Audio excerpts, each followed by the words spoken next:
நான் பெருமழை காலத்தின் பொழுது எழுதிய ஒரு கவிதையை இங்கே நினைவு கூர்ந்து தொடங்கலாம் அப்படின்னு நினைக்கிறேன். எல்லா பள்ளிவாசல்களையும் இடித்து விடாதீர்கள். பேரிடர் காலங்களில் இந்துக்களுக்கும் அவைதான். எல்லா இஸ்லாமியர்களையும் கொன்றுவிட நினைத்து விடாதீர்கள். விபத்து காலங்களில் இந்துக்களின் உயிர் காப்பதற்கு அவர்கள் ஆராசா இந்த மேடையில் நிற்கிறோம் என்றால் என்ன அர்த்தம் தெரியுமா? சங்கி கூட்டமே, உங்கள் சதிவேலை ஒருபோதும் தமிழ்நாட்டில் வெற்றி பெற உறக்க சொல்வதற்கு தான் இன்றைக்கு நாங்கள் இன்னைக்கு இந்த மேடையில் வந்து நின்றுக்கிறோம். நான் இன்றைக்கும் பேரன்பு கொண்டு நேசிக்கக்கூடிய கண்ணியத்துக்குரிய சட்டமன்ற உறுப்பினர் ஜவஹர்லால் சார் உள்ளிட்ட அனைவருக்கும் மாண்புமிகு நம்முடைய நாடாளுமன்ற உறுப்பினர் தங்கபாணி அவர்கள் வந்திருக்கிறார். இன்னும் சில நிமிடங்களில் ஆராசா வந்து விடுவார். அனைவருக்கும் என்னுடைய வணக்கத்தை சொல்லி, நான் என்றைக்கும் பேரன்பு கொண்டு என் உயிரினும் மேலாக நேசிக்கக்கூடிய என்னுடைய இஸ்லாமிய அண்ணன் தம்பிகளே, அக்கா தங்கைகளே, அண்ணன் தம்பி அக்கா தங்கை, அந்த வார்த்தை ரொம்ப முக்கியம். அது இருக்கிற வரைக்கும் நம்ம வந்து போயிட்டே இருக்கோம். ஆனால் வகுப்பாரி சட்டத்தை பற்றி நிறைய பேச போறது இல்லை. ஏன்னா அது வந்து கொள்ளந்தரில் ஊசி விட்ட மாதிரி இருக்கும். வகுப்பாரி சட்ட திருத்த மசோதாவை பற்றி எனக்கு முன்பாக பேசிய தகலான் பாகவி ஊருக்காரர் பேசினார். எனக்கு அப்புறம் ஜவஹர்லால் சார் பேச இருக்காரு. நாடாளுமன்றத்தில் அதற்காக மாபெரும் கர்ஜனை செய்த நம்முடைய தோழர்கள் வந்திருக்காங்க, நாடாளுமன்ற உறுப்பினர்கள் வந்திருக்காங்க, எல்லாரும் பேசுவாங்க. அப்புறம் நான் வந்ததோடைய நோக்கம் எடுக்கிறது 2-3 முக்கியமான விஷயம். மத நல்லிணக்கம் அப்படின்னு ஒண்ணு இருக்குல்ல, அது இருந்துட்டு இருக்கு இந்த நிமிஷம் வரைக்கும். வட இந்தியாவில் என்ன நடந்து கொண்டிருக்கிறது, தமிழ்நாட்டில் என்ன நடந்து கொண்டிருக்கிறது அப்படிங்கிறத இங்க பதிவு பண்ணணும். ஊடகங்கள் வாயிலாக இங்க இருக்கக்கூடிய பல்லாயிரக்கணக்கான இஸ்லாமிய சொந்தங்களின் மூலம் அதை பதிவு செய்யணும். நாடு இன்றைக்கு எவ்வளவு பெரிய பேராபத்தில் இந்தியா சென்று கொண்டிருக்கிறது, தமிழ்நாடு எவ்வாறு விதிவிலக்காக இருக்கிறது அப்படிங்கிறத நீங்க தயவு செய்து புரிந்து கொள்ள வேண்டிய கட்டாயத்துக்காக நான் இன்னைக்கு வந்திருக்கிறேன். சில அரசியல கூட நான் பேச வேண்டிய கட்டாயத்தில் இருக்கிற, தப்பா எடுத்துக்க மாட்டேங்க நான் நினைக்கிறேன். எஸ், நீங்க வந்து இன்னைக்கு ஏதோ இது இஸ்லாமியருடைய பிரச்சனை, வகுபாரிய தடை சட்டத்திருத்த மசோதாங்கிறது ஏதோ இஸ்லாமியர்களுடைய பிரச்சனை, இஸ்லாமியர்களுக்கு மட்டும் இந்த சிக்கல் அப்படின்னு தயவுசெய்து யாரும் நினைத்து விடாதீர்கள். அடுத்தது அவங்க கிறிஸ்தவர்களுக்கு வரப்போகிறார்கள். இப்பவே வச்சான் கிறிஸ்தவர்களுடைய நிறுவனங்கள் எவ்வளவு இடம் வச்சிருக்கு, அடுத்தது ஆரம்பிக்கிறான். ஆர்கனைசர் RSS பத்திரிகை எழுதுகிறது, கிறிஸ்தவ நிறுவனங்களிடம் எவ்வளவு இடங்கள் இருக்கின்றன அப்படின்னு எழுத ஆரம்பிச்சிட்டான். நீங்க வந்து நீங்க நம்ம பில்கிஸ் பானுவை பத்தி பேசிட்டு இருக்கோம், மேடைக்கு மேல கதறோம். அதற்கு முன்பாக ஸ்டேன் சாமியா, அதற்கு முன்பாக ஒரு பாதிரியார உயிரோடு எரித்து கொண்டார்கள். உங்களுக்கு நினைவு நினைக்கிற ஒடிசால ஒரு பாதிரியார், அவருடைய மகன் 2 பேர், ஒருத்தன் 10 வயசு, ஒருத்தன் 6 வயசு, ஒருத்தன் பேர் பிலிப், ஒருத்தன் பேர் திமோதி. அப்பா 2 பையன், 2 பேரையும் ஜீப்ல வச்சு உயிரோடு துள்ள துடிக்க எரித்து கொண்டார்கள். பஜ்ரங் தள் அமைப்பை சேர்ந்தவர்கள். தாரா சிங் என்றவன் கைது செய்யப்பட்டான், மரண தண்டனை விதிக்கப்பட்டது. அதன் பிறகு அது ஆயுள் தண்டனையாக மாற்றப்பட்டது.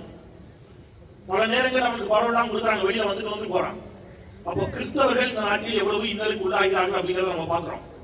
மணிப்பூரில் கிறிஸ்தவர்களுக்கு எதிரான அந்த அடக்குமுறை கலவரம், கல்லறைகளுக்கு சென்று கல்லறைகளில் புதைக்கப்பட்டிருந்த கிறிஸ்தவ சடலங்களை தோண்டி எடுத்து சிதைத்துக் கொண்டிருக்கிறது அங்கே அந்த மதவெறி பிடித்த கூட்டம். அப்போ மணிப்பூரில் கிறிஸ்தவர்கள் பெரும் தாக்குதலுக்கு உள்ளாகிறார்கள். குஜராத்ல 3 வயது குழந்தை சாலிகா, 5 மாத கர்ப்பிணி தாய் பில்கிஸ் பானுவின் கழுத்தை கட்டி கொண்டு கதறி துடித்தது. கொடூர பாவிங்க, அந்த தாயின் கழுத்தில் இருந்து தாயை மார்போடு சேர்த்து அணைத்த அந்த 3 வயது குழந்தையை பிடுங்கி அந்த குழந்தையின் காலை புடிச்சு தரையில இருக்கிற கல்லில் அடிச்சு கொண்டாங்க. 5 மாத கர்ப்பிணி பில்கிஸ் பானு கூட்டு பாலியல் வல்லுறவுக்கு உட்படுத்தப்பட்டார். நீதிமன்றத்தில் இருக்கக்கூடிய நம்பிக்கை எல்லா நீதிமன்ற படிக்கட்டுகளிலும் ஏறி இறங்கினார். நீதிமன்றம் 11 பேரை கொடூர குற்றவாளிகள் என்று அறிவித்து தீர்ப்பளித்து சிறைக்கு அனுப்புகிறது. பாரதிய ஜனதா கட்சி ஆட்சிக்கு வருகிறது. நாம் எல்லாம் நம்முடைய இந்தியாவினுடைய 75வது சுதந்திர தினத்தை நம்முடைய 4 வர்ண கொடியை ஏற்றி மிட்டாய் கொடுத்து வந்தே மாதரம் ஜெய்ஹிந்த் என்றெல்லாம் சொல்லி நாம் சுதந்திர தினத்தை கொண்டாடி கொண்டிருந்த அந்த வேளையில் பில்கிஸ் பானுவை கொடூரமாக பாலியல் வல்லுறவு செய்த அந்த 11 குற்றவாளிகளையும், இந்த எனக்கு வாயில தான் வந்துடக்கூடாதுன்னு கலர்றேன், களவாணி போயில 11 கொடும் குற்றவாளிகளை விடுதலை செய்த ஒரு பாசித சர்க்கார் இந்த பாரதிய ஜனதா கட்சி அரசு. அது என்ன காரணம் சொன்னாங்க தெரியுமா? அதுதான் ரொம்ப முக்கியம். அதை ஏன் இந்த மேடையில் நான் திருப்பி திருப்பி பதிவு பண்றேன் அப்படின்னா காரணம் இருக்கிறது நண்பர்களே. என்ன போல ஒரு ஊடகவியலாளர் போய் கேட்கறான், அதுல ஒரு எம்எல்ஏக்கள் அடங்கிய ஒரு குழு, அவங்க போய் கேட்கறான், ஏன் இந்த 11 குற்றவாளிகளை விடுதலை செய்தீர்கள் என்று கேட்டபொழுது, இது நான் இப்ப சொல்ல போற வார்த்தை இந்து சகோதரர்களுக்காக, நான் சார்ந்திருக்கக்கூடிய இந்து மதத்தை சேர்ந்த சகோதரர்களே, செவிகள் இருந்தால் கூர்ந்திட்டு கேளுங்கள், ஊடகங்களின் வாயிலாக கேட்கக்கூடிய இந்து மத சகோதரர்களே, பாஜக என்ன சொல்லிச்சு தெரியுமா? ஏன் இந்த 11 குற்றவாளிகளை விடுதலை செய்தீர்கள், குற்றம் நிரூபிக்கப்பட்டவர்கள் என்று கேட்ட பிறகு, S because they are all Brahmins என்ற பதில் வந்தது. என்ன அர்த்தம்? நாட்டில் பார்ப்பனர்களை தவிர வேறு யாருக்கும் வாழ தகுதி இல்லை என்ற ஒரு இடத்திற்கு பாஜக அரசு சென்று விட்டது. இது நாளைக்கு பிற்படுத்தப்பட்ட, மிகவும் பிற்படுத்தப்பட்ட, ஒடுக்கப்பட்ட சமூகங்களைச் சேர்ந்த இந்து சகோதரர்களுக்கும் இந்த நிலை ஏற்படும் என்பதை புரிந்து கொண்டு இன்றைக்கு இஸ்லாமிய சகோதரர்களோடு தோளோடு தோள் இருக்க வேண்டிய கடமை நமக்கு இருக்கிறது என்பதற்காக செந்தில்வேல் இங்கே நிற்கிறேன். ஏன்னா நாளைக்கு இதுதான் நமக்கு நடக்கும், ஏற்கனவே நடந்துகிட்டு இருக்கு. கொடூரம் 90க்கும் மேற்பட்ட இஸ்லாமியர்கள், நீங்க இங்க இருக்கக்கூடிய இந்து சகோதரர்களுக்காக நான் திருப்பி திருப்பி பேசுறேன், ஆங்காங்கே நின்று கேட்டுக் கொண்டிருக்கக்கூடிய இந்து சகோதரர்களுக்காக நான் பேச போறேன். நம்ம வீட்டுல ஒருத்தர், நம்ம அப்பனையோ நம்ம ஆத்தாளையோ நம்ம அக்கா தங்கச்சியோ ஒருத்தர் வந்து வெட்டிட்டான், கொன்னுட்டு அதன் பிறகு அதே தெருல நடந்து போறான். உங்க மனநிலை என்னவா இருக்கும்? ஊடகங்களின் வாயிலாக இதை பார்க்கக்கூடிய இந்து சகோதரர்கள் சிந்திக்கணும். 90க்கும் மேற்பட்ட இஸ்லாமியர்களை குஜராத்தில் நரோடா பாட்டியாங்கிற ஒரே இடத்துல வச்சு கொள்றாங்க. குஜராத் கலவரத்தின் போது 90க்கும் மேற்பட்ட இஸ்லாமியர்கள் ஒரே இடத்தில் படுகொலை செய்யப்படுகிறார்கள். அதனுடைய முதல் குற்றவாளி A1 என்று நீதிமன்றம் அறிவித்து தண்டனை அறிவிக்கிறது. மனோஜ் குக்ரானி என்று பெயர். அந்த குற்றவாளியுடைய பெயர் மனோஜ் குக்ரானி. பாரதிய ஜனதா கட்சி அரசு மத நல்லிணக்கத்தை பேணுவதாக இஸ்லாமியர்களுக்கு நாங்கள் ஒன்றும் எதிரிகள் அல்ல என்று பீட்டிக் கொள்கிறார்கள். அந்த பாஜக அந்த மனோஜ் குக்ரானியை பெயில்ல விடுறான். அந்த மனோஜ் குக்ரானி பெயில்ல வர்றான்.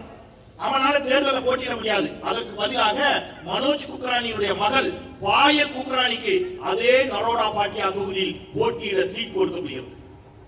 90க்கும் மேற்பட்டவர்கள் படுகொலை செய்யப்பட்ட அந்த வீதியில் முதல் குற்றவாளி மனோஜ் குக்ரானி வாக்குகள் சேகரித்து செல்கிறான் என்றால், கையெறு நிலையில் கண்ணீர் விட்டு கதறி கொண்டிருக்கக்கூடிய குஜராத்தில் இருக்கக்கூடிய இஸ்லாமிய சொந்தங்களுக்கும் சேர்த்து இன்றைக்கு தமிழ்நாட்டில் நாம் போராடி கொண்டிருக்கிறோம் என்பதை மறந்துவிடக் கூடாது.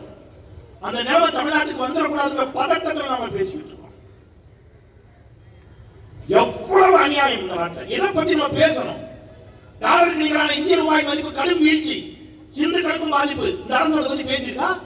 10 ஆண்டுகள் ஆயிருக்கு. பெட்ரோல் டீசல் விலை வரலாறு காணாத உயர்வு, கேஸ் சிலிண்டர் விலை வரலாறு காணாத உயர்வு, வேலை வாய்ப்பு இல்ல. இதையெல்லாம் பேச வேண்டிய அரசு எந்நேரம் பார்த்தாலும் பாய் வீட்டுக்குள்ளே போய் எங்கேயும் பார்த்துட்டு இருக்கு. என்னடா இருக்கும் வீட்டு குடும்பம் நடத்த மாட்டியா? ஏன்டா அடுத்த வீட்டுக்கே வந்துட்டு இருக்க?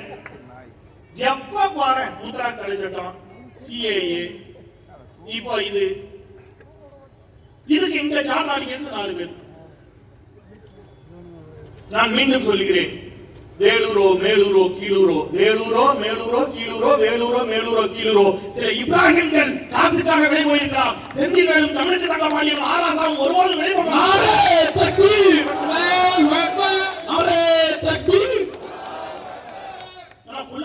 இஸ்லாமிய நம்பிடக்கூடாது பொதுமக்கள், அதுக்காக சொல்றாங்க.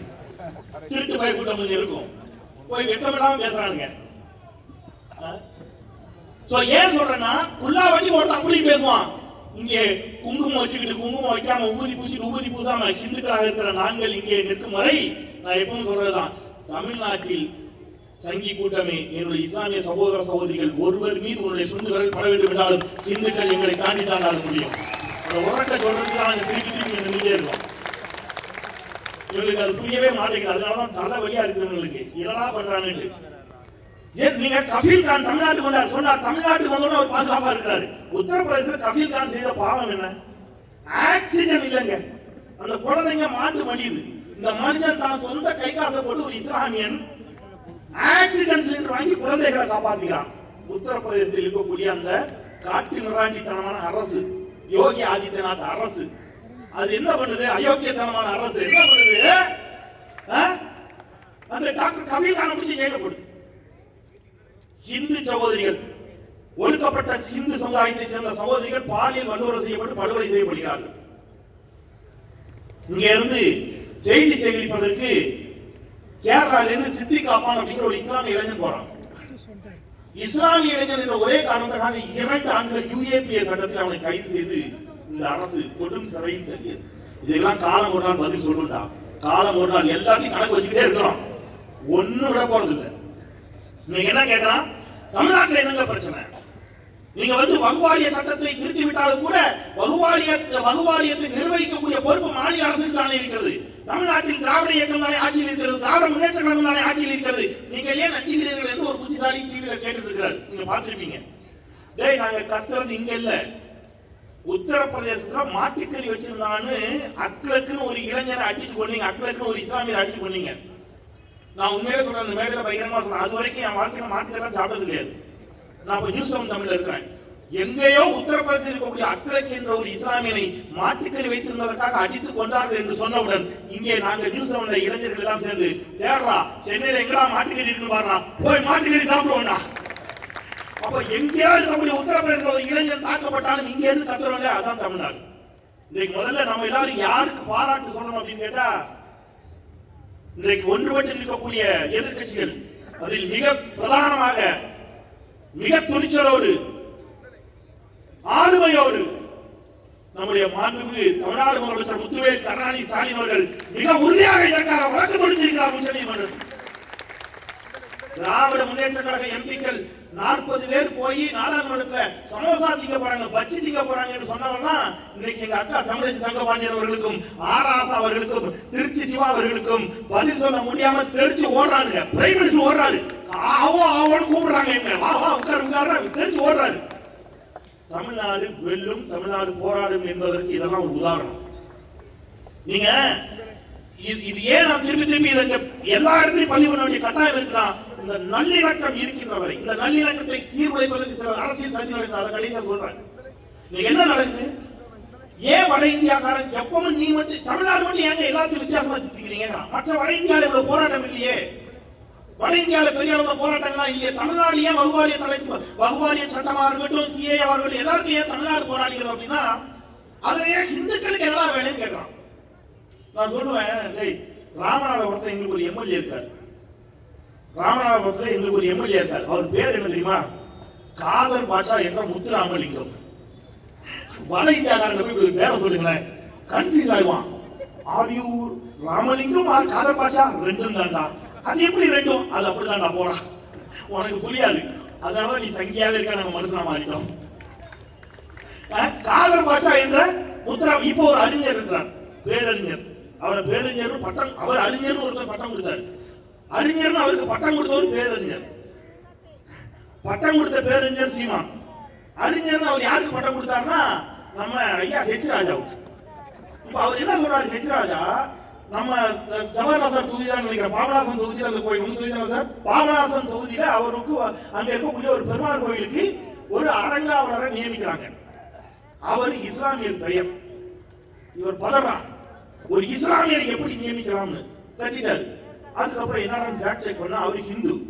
மண்டை காஞ்சிட்டான். ஹிந்துக்கு ஏன்டா இஸ்லாமியர் பேர் வச்சாங்கன்னா, அவர் டெலிவரி, அவங்க அம்மா டெலிவரி ஆகும்போது அவ்வளவு சிக்கல், உயிருக்கு போராடிய தருணத்துல ஒரு இஸ்லாமிய மருத்துவர் தான் தாயையும் சேயையும் காப்பாற்றி கொடுத்தார் என்ற நன்றி உணர்ச்சிக்காக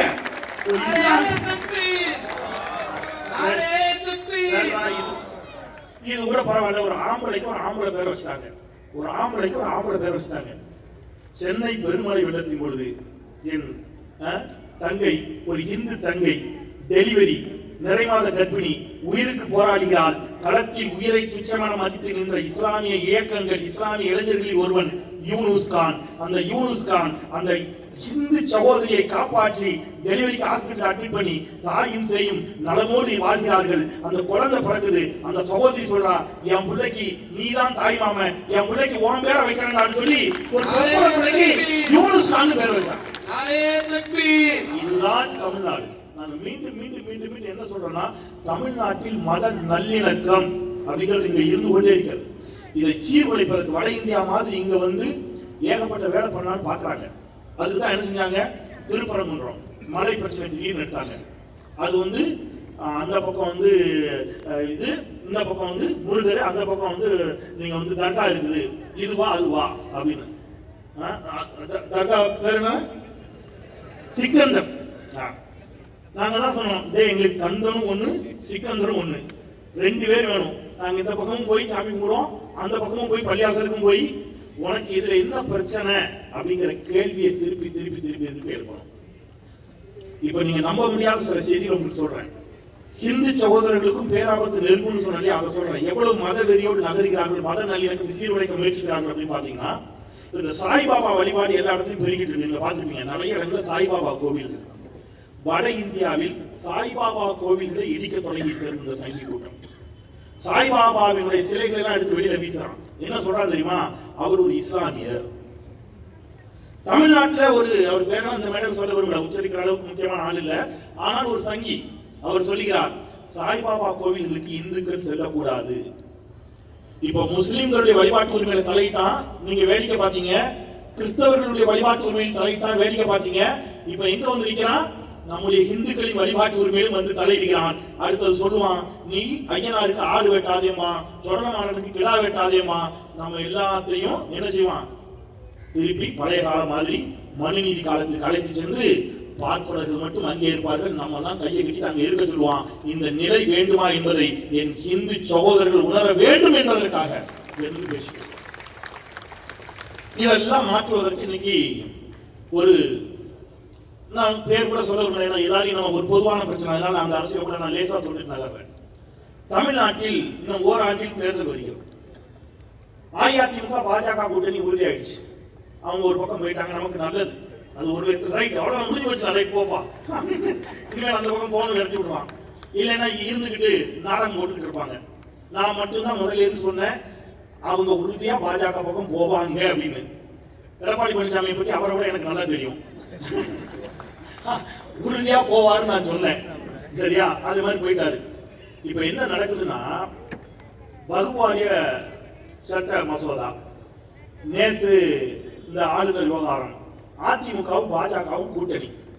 இப்ப அதிமுகவும் பாஜகவும் கூட்டணி சேர்ந்ததை பிடிக்கலன்னு வைங்க, நான் யாரை கண்டிக்கணுங்க? நீங்க சொல்லுங்க, யாரை கண்டிக்கணும்? அதிமுக பாஜக கூட்டணி சேர்ந்திருக்கு, எனக்கு பிடிக்கலன்னா நான் யாரை கண்டிக்கணும்? அதிமுக கண்டிக்கலாம். இப்படி சேர்க்க சரியில்லை, இப்படிலாம் போய் சேருதியே, அவங்க கூட சேர்ந்தா நீ ஒரு புரியாங்கிற மாதிரி நம்ம கேட்கணும். ஆனா தமிழ்நாட்டிலே போட்டு வந்திருக்கிறார், புதுசா அரசியல் கட்சி ஆரம்பிச்சிருக்கிறார். அவர் அறிக்கை கொடுத்திருக்கிறார். நான் அறிக்கையை ஆவலோடு படிச்சு பார்த்தா அவர் யாரை திட்டுறாருன்னா திமுக திட்டிட்டு இருக்காரு. சேர்ந்தது கூட்டு சேர்ந்தது பாஜகவும் அதிமுகவும், நீ திட்டுறது திமுக திட்டிக்கிட்டே ஏன் என்று வருகின்ற பொழுதுதான் நான் ஒரு விஷயத்தை, இன்றைக்கு இது இஸ்லாமிய சொந்தங்களுக்கான செய்தி இப்ப நான் சொல்ல போறது.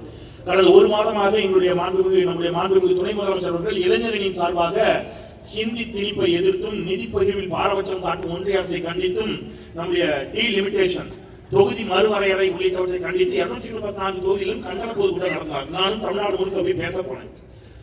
பல இடங்களில் போகின்ற பொழுது இஸ்லாமிய சகோதரிகள் கொஞ்சம் பேரே, இஸ்லாமிய சகோதரர்கள் கொஞ்சம் பேர், நிறைய பேர் இல்ல, கொஞ்சம் பேரே, இந்த புதுசா ஒருத்தர் வந்திருக்காருல்ல, நல்லா டான்ஸ் ஆடுறாரு, அதனால எனக்கு பிடிக்கிற ஒரு கூட்டம் வந்திருக்கு, அவருக்கு வாக்களிக்கிற மனநிலையில் இருக்கிறார்கள். நான் ஏன் இதை இங்க திருப்பி சொல்றேன்னா, இது அரசியல் மீடியா ஆக்க விரும்பல, ஆனாலும் சொல்லிட்டு போயிடுறேன். பாஜகவினுடைய சதி திட்டத்தை மிக கவனமாக புரிந்து கொண்டாவிட்டால் வட இந்தியாவோட தமிழ்நாடு மாறிவிடும். இன்றைக்கு தமிழ்நாடு இவ்வளவு அமைதியாக ஒற்றுமையாக இருக்கிறோம். முதல் குரல் தமிழ்நாட்டில் இருந்துதான் வகுப்பு வாரிய மசோதாவிற்கு எதிராகவும் வந்தது, சிஏஏவுக்கு எதிராகவும் வந்தது. இதெல்லாம் எங்க இருந்து வந்துச்சுன்னா, இங்க இருந்தா வந்துகிட்டு இருக்கு, உடனடியாக வழக்கு தொடுக்கிறோம். இங்கதான் நம்ம அவ்வளவு ஒற்றுமையா இருக்கிறோம், இஸ்லாமியர்களுக்கு இடஒதுக்கீடு எல்லாம் இங்க இருக்குது அப்படின்னு சொன்னா, இதை சீர்குலைப்பதற்கு இஸ்லாமிய கிறிஸ்தவ வாக்குகளை பிரித்து சங்கி கூட்டம் தமிழ்நாட்டில் கால் ஊன்றுவதற்கு ஒரு மாபெரும் சதியை நிகழ்த்தி கொண்டிருக்கிறது. அந்த சதியை புரிந்து கொண்டு நான் உயிரினும் மேலாக நேசிக்கக்கூடிய என்னுடைய இஸ்லாமிய சொந்தங்கள் அதை புரிந்து கொண்டு மிக தெளிவோடு நகருங்கள், அரசியல் புரிதலோடு நகர்வோம். தமிழ்நாட்டு என்றைக்கும் தமிழ்நாடு போராடும், தமிழ்நாடு வெல்லும். இந்த மத நல்லிணக்கத்தை, மத ஒற்றுமையை தொடர்ந்து நாம் உயர்த்தி பிடிப்போம். மீண்டும் ஒரு முறை சொல்கிறேன், எப்பொழுது ஒரு சிறு இன்னல் உங்களுக்கு என்றாலும் அது இங்க இருக்கக்கூடிய கோடான கோடி இந்து சொந்தங்களான எங்களை தாண்டித்தான் உங்களுக்கு என்பதை உணர்த்த சொல்லி நிறைவு செய்கின்றேன், விடைபெறுகின்றேன். குரலற்றவர்களின் குரலாக என்றும் உங்களுடன். நன்றி.